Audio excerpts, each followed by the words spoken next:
Hai guys, selamat datang di channel Story Kaori, channel kedua dari artikel YouTube. Jangan lupa subscribe, share, dan like video ini. Cara-cara kolom komentar di bawah ini. Kisah pemuda kaya, anak bos besar, pemilik 73 perusahaan yang menjadi cleaning service. Episode 831. Seusai masalah penipuan kerja di Kamboja. Setelah Bos Yonsi, seorang penjahat itu, ditangkap polisi bersama anak buahnya yang dipenjara. Beberapa hari pun berlalu. Jihan Fahira dan kakaknya Kelly Fahira serta teman-temannya yang kemarin menjadi korban penipuan itu sekarang berkumpul semua, berada di dalam PT Intel Corporation. Kehadiran mereka langsung disambut security, disapa staf kantor HRD. "Oh, mari semua masuk ke dalam. Akan saya jelaskan tentang pekerjaannya. Semua akan kerja di kantor, menjadi admin yang sebenarnya, bukan seperti yang sebelumnya. Dan untuk perihal lengkapnya, yang menyangkut detail masalah kerjanya, nanti kita bicara di kantor saja. Yang penting Anda semua sudah langsung diterima kerja," ucap salah satu pegawai HRD itu. Kemudian mereka pun diajak melihat-lihat segala ruangan dan kantor. Saat mereka jalan bersama-sama, bersama para staf HRD itu, akan menuju ruangan yang ada di belakang. Tiba-tiba dari arah belokan di sebelah kiri, terlihat pekerja berbaju cleaning service, membawa troli dan keranjang. Tersenyum dan menyapa, "Selamat pagi Mbak dan Masnya semua. Selamat datang di sini. Saya senang melihat Anda semua lagi." Kaget Kelly Fahira, kaget Lisa dan Jihan Fahira. Mas Kensin orang yang menolongnya. Tuan muda yang disebut anaknya orang kaya. Pemilik perusahaan ini benar-benar berbaju cleaning service. Bekerja sambil mendorong gerobak. Meski sudah diberitahu sebelumnya tentang Kensin, tapi mereka sangat kaget sekali melihat secara langsung Kensin yang kerja cleaning service itu.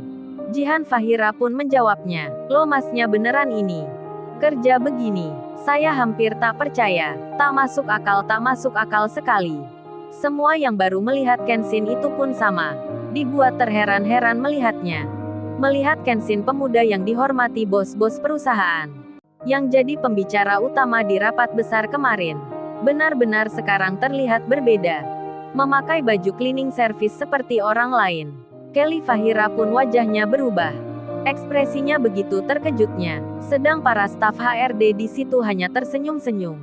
Kensin pun bicara, "Iya, memang saya kerja cleaning service. Dari pertama kerja di sini. Jadi Mbaknya biasa saja." Semua orang di sini pun juga begitu. Mereka sudah terbiasa.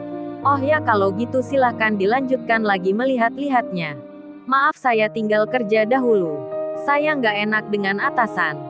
Sebab waktunya kerja malah bicara." Kensin tersenyum. Lalu Kensin memberi tanda pada staf pegawai HRD itu. Kemudian mereka pun diminta jalan lagi. Meskipun dalam hati masing-masingnya seakan belum bisa percaya akan apa yang dilihatnya. 10 menit kemudian, Jihan Fahira dan semuanya diajak masuk ke kantor bagian depan yang ada di tengah-tengah. Staf HRD yang bernama Ibu Tika itu berkata, "Oh ya Mbak-mbak dan Masnya. Ini adalah kantor admin keuangan utama. Mari saya kenalkan siapa-siapa yang kerja di sini." Semua admin keuangan pun tersenyum. Kemudian staf HRD itu pun memperkenalkan. "Oh ya, yang pertama ini namanya Mbak Maya. Ini namanya Mbak Neila. Ini Mbak Tari dan ini Mbak Lala." Satu-satu orang yang diperkenalkan itu duduk berdiri sambil tersenyum. Lalu Ibu Tika itu melanjutkan bicaranya. "Oh ya semuanya. Untuk Mbak yang duduk di sana, wanita yang paling cantik di sini, itu adalah manajer keuangan utama kami. Namanya Nona Kaori. Atau bisa dipanggil Tuan Putri." Jihan Fahira dan Kelly Fahira serta yang lainnya pun melihat Kaori. Cantik sekali parasnya. Kaori pun berdiri tersenyum. Dengan ramah Kaori pun menyapa, "Selamat datang semuanya. Selamat menjadi pegawai baru kami. Semoga senang bekerja di sini. Nama saya Kaori. Suami saya namanya Kensin, yang kerja cleaning service di tempat ini." Ketika Kaori bilang begitu, Jihan Fahira dan Kelly Fahira kaget jadinya. Ternyata Mbak ini istrinya Mas itu. Cantik sekali. Begitu pula lainnya pun baru mengerti. Mereka pun langsung tersenyum. Kemudian Jihan Fahira bicara. Menyampaikan kata-kata, "Oh jadi Mbak Kauri ini istrinya Mas Kenshin itu ya? Serasi banget melihatnya. Tak lupa pula kami semua mengucapkan terima kasih yang sebanyak-banyaknya. Karena suami mbaknya sudah menolong kita semua. Suaminya Mbak Kauri orang yang baik." Dan teman-temannya Jihan Fahira pun berkata hal yang sama. Kauri pun senang pula mendengarnya. Membalasnya dengan ramah. "Oh tak mengapa Mbak, sama-sama. Memang suamiku begitu." Kauri tersenyum. Dan mereka pun melanjutkan aktivitasnya lagi.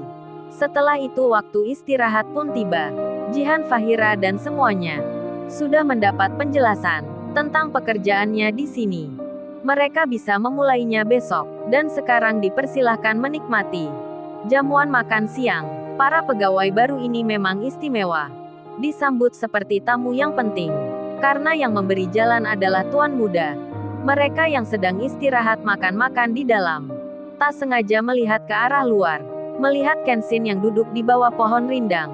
Bersama wanita di sampingnya. Kenshin makan berdua dengan Kaori.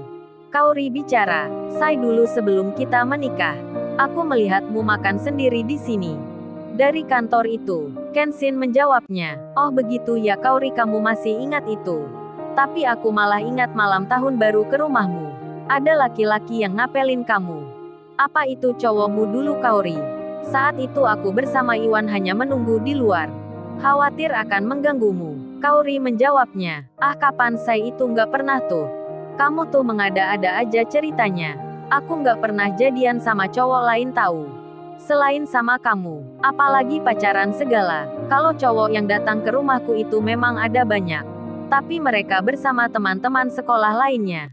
Kenshin menyahutnya. "Oh begitu ya Kaori. Berarti ingatanku salah sepertinya." Kaori bicara, "Ya say kamu salah. 100% itu nggak benar."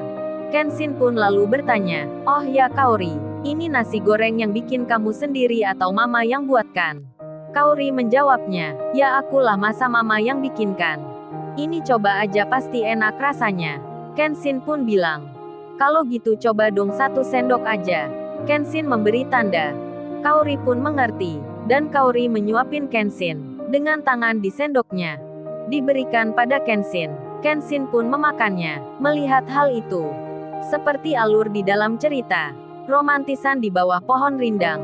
Seketika itu juga, Jihan Fahira, Kelly Fahira kakaknya, Lisa dan para wanita lain yang melihatnya. Mereka jadi gimana gitu? Ingin juga melakukannya, tapi disimpan di hati masing-masingnya. Kaori pun lalu bicara pada Kenshin. "Oh ya say dulu kita jadiankan karena makan nasi goreng di tengah malam. Di warung pinggir jalan. Apa masih ada ya orang yang jualan itu? Aku ingin memberikan hadiah untuknya.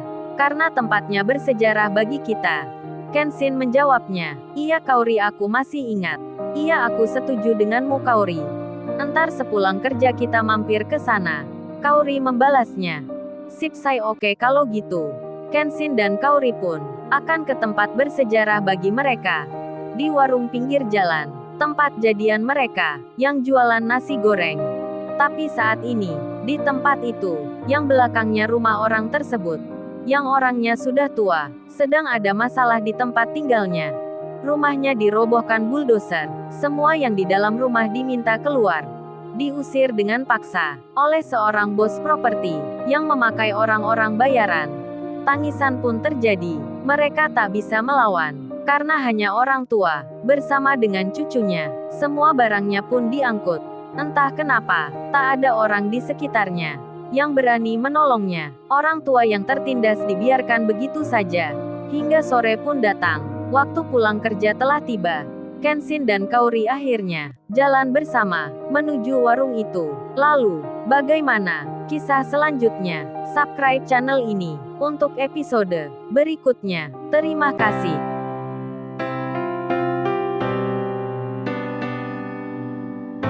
Jangan lupa subscribe ya guys, dan tekan notifikasinya. Jangan lupa ya guys, untuk lanjutan ceritanya ada di channel Story Kauri.